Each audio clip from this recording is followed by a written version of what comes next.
Okay, we're going to talk about love today.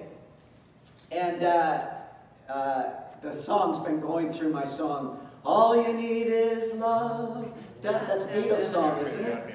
All you need is love. Da da da da da. All you need is love, love. Love is all you need. Love is all you need. Love is all you need. Love is all you need. Love is all you need. So who sang the lead on that? Was that John Lennon? McCarthy? And the other three kind of give the echo? Okay. Any trivia, Beatles trivia, just ask Chris and Bernie. Okay. So that's the sermon. Now, all you need is love. Let's just go home. Hey, isn't that simple? Yeah? I mean, that's the centerpiece of the gospel, isn't it? Is love. But as I have discovered in my 43 years of ministry, it's not quite as simple as it sounds. Right? It's not quite as simple as it sounds. Jesus said in the Sermon on the Mount to love your enemies. He said, what good is it if you just love the people who love you? Right? That's easy. Right? Family members gathered here together. Right? You come in holding hands. You're just close to each other. It's easy to love people who love you. And it's more difficult to love those who don't. And those who are different from us. And those who don't understand us or treat us in a certain way.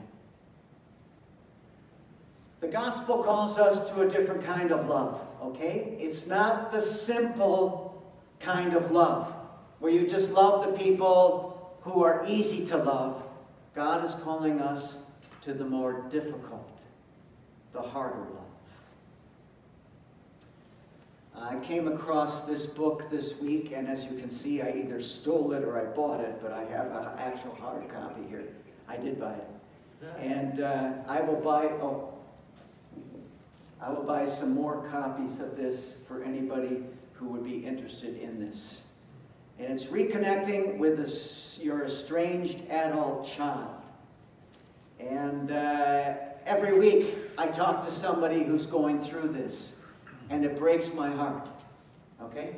And like the author, Tina Gilbertson, she said she has not gone through this with her children or with her parents. But she has such empathy and compassion in her practice of counseling people. Her heart breaks every time somebody comes in and says that they're not talking with their children.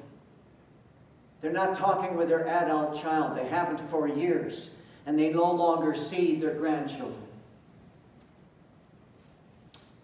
She's pretty blunt in the first 2 pages of the book. And she said, if you think the resolution of this estrangement is going to happen miraculously and tomorrow your child is going to walk back into your life, she said, put the book down and don't read it. And she said, the likelihood of this estrangement being healed, the likelihood of it falling on your shoulders is extremely high. So read on, she says, if you're willing to understand these 2 things. I've been talking on the phone with a good friend of mine who is estranged from his son, and it's breaking his heart, and it breaks my heart too, to see what's going on. And I told him about this book, and he has ordered the book, and I said to him, the most important thing is not to become defensive. Okay? Each time you pick up the book, 10 times say out loud, I will not be defensive. I will not be defensive. I will not be defensive. There is a reason. There is a reason for the estrangement, and we have to find out what that reason is. And you have to understand that part of the reason is right here. Okay? Part of the reason is right here. Do you know how painful it is to look in a mirror very close up? I know a lot of people who don't even, they'll look very quickly, they'll glance in the mirror, but they don't want to look in the mirror at their physical self. But how many people want to take a look at the way they were as parents? It's very difficult and very painful. I know I'm going to read the book. I'm only probably a tenth of the way through, but I know what she's going to say. You want me to tell you? She's going to tell you that there's been a misunderstanding between parent and child. She writes out some of the emails she gets from parents. And she says, I can't understand why my child is doing this to me. I am parenting exactly the way my parents did, and I put up with it. Why can't my kids put up with it? Or, I put up with a lot worse when I was a child, and I got through it. How come my kids can't do the same thing? There is a miscommunication. There is a misunderstanding that happens, and it's not just between us and our children, or between us and our parents. It's also between siblings and friends and other members of our family. There's often a misunderstanding. Do you ever ask yourself, how come you can have 4, 6, or 8 kids from the same family and all kids turn out differently? Right? Totally differently. It's because the child perceives things differently than things were intended. My parents often used anger to discipline us. And that was the way it was. But I know that the perception of anger is different in the child's perspective than it was from the parent's perspective. The parents are often at their wits' end, and they use the anger just to get the child's attention or get them to see how serious the situation is. But anger is one of those things that will push your child away. They'll see the anger and not understand the reason that it was used. They will not understand why you did and said the things that you did. The other day, it was a couple months ago, we were talking with Whitney, Carol, and I, and Carol said something very benign, and Whitney said, well, you don't have to be so judging about it. And Carol and I looked at each other, and we didn't hear any of that. But she heard it. So do kids hear things when they're young, and then when they're older, they keep hearing it? Even if we're not trying to give that message, I think that's one of the problems. That's one of the things that happens. And so weeks and weeks and years and decades of us misunderstanding each other puts us further and further apart until we're no longer talking to each other. This can be healed.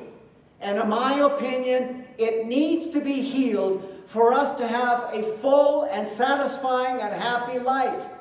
These are the kind of relationships that need to be healed.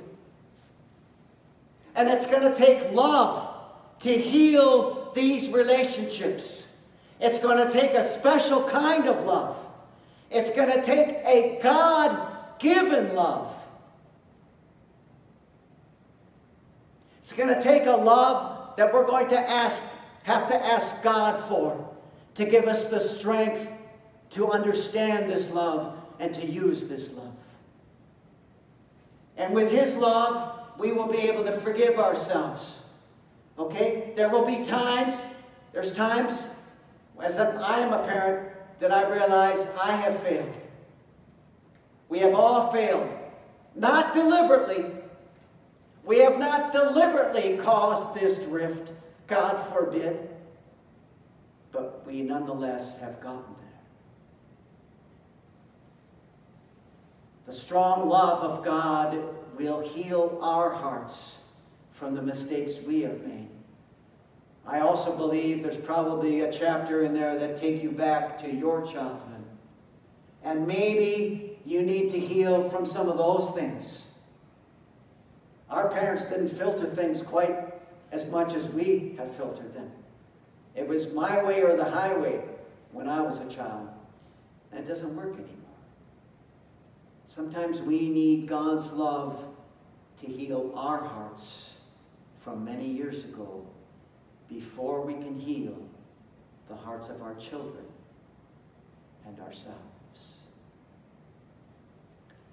Love. We're called to this deeper love. We're called to understand our children and to understand, you know what, they might be different than what we had anticipated, right? We have this baby happening with Whitney now, and we all have this idea of what this baby's going to be like. Then your child comes along and they might not be at all like you had anticipated or hoped for.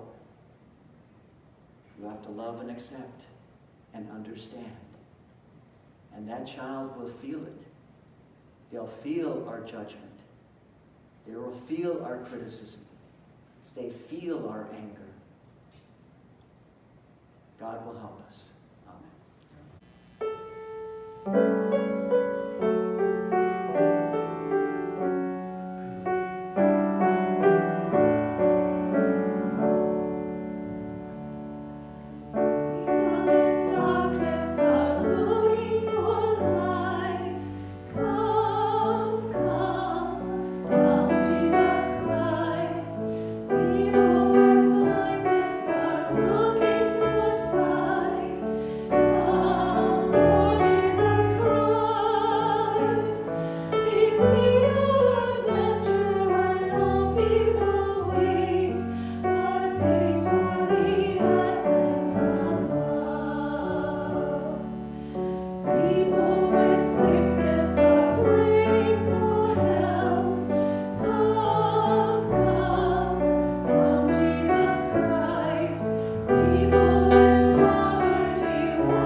Serve the Lord.